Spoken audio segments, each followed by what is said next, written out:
A parental rights group found prominent philanthropic organizations have been funneling millions of dollars to public schools to create a way to implement race and gender ideology, all while some of the students in these schools are failing at math and reading. Parents Defending Education created the consultant report card known as Cracked Foundations as a means to expose how your tax dollars were being spent by school districts, and as a result, also decided to see how some of the country's largest philanthropic foundations were giving grant money to some of these schools.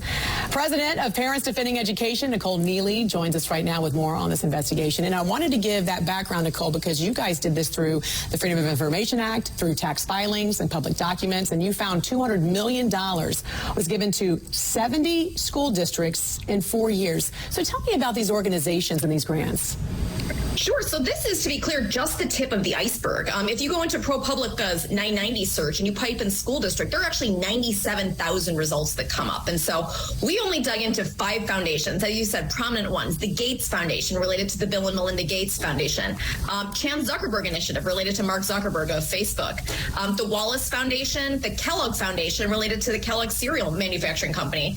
And the Windward Fund, which is tied to Arabella Advisors, one of the notorious dark money groups of the progressive left. So through all of their giving, they all give through an equity lens on diversity, equity, inclusion priorities, things like that. But actually what that ends up being in practice is something that's very detrimental in our eyes.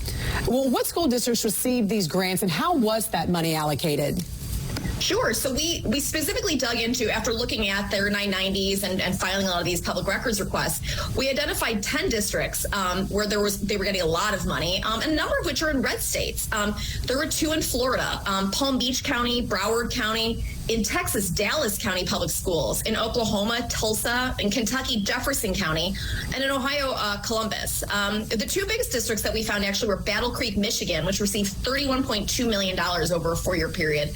And then Denver Public Schools in Colorado, which received $13.4 million. I want to read what the director of K-12 education at the Gates Foundation, his name is Bob Hughes, what he stated. He stated that the foundation planned to, quote, rebuild public education by leading with equity. Now, the Gates Foundation described the learning philosophy as fostering strong relationships and equitable learning environments. You say, though, this was another way to implement race and gender ideology. How so?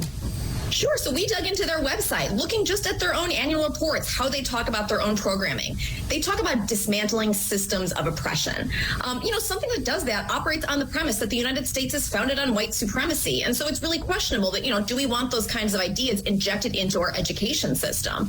They also have advanced something called equitable grading, which asserts that a merit-based grading program, actually being given a grade based on what you have done and earned, is biased and built upon racist structures. We disagree with that. We think it's patronizing and frankly condescending to tell minority students that the system that grades them, that actually turning their work in, that getting the right answer is racist. We think that sets students up for failure, and it's really concerning that that's being pushed by a foundation that is, obviously built by somebody who has made all their money through tech and, mathematics and innovation. Yeah, and you say school districts continue asking taxpayers for more money despite low academic standards while pushing progressive political ideas in schools. So you wanted to know why. Why does this continue happening? Because the thought was that this was an organic, bottom-up effort, but instead you say you found just the opposite with a strategy driven by progressive foundations. So are these schools beholden to these foundations after they receive this grant money? How do these foundations know how the money's being implemented?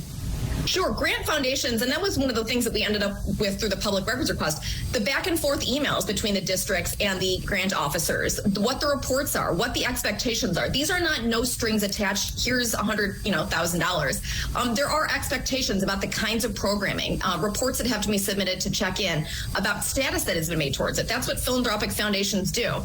And so sadly, what we see is that he who pays the piper calls the tune. If somebody gives you money, you have to do what they say to actually get the money and then get more money the next year. And so, yes, we think this is tied to these programs, and accordingly, it undermines students actually making up learning loss and focusing on core curriculum.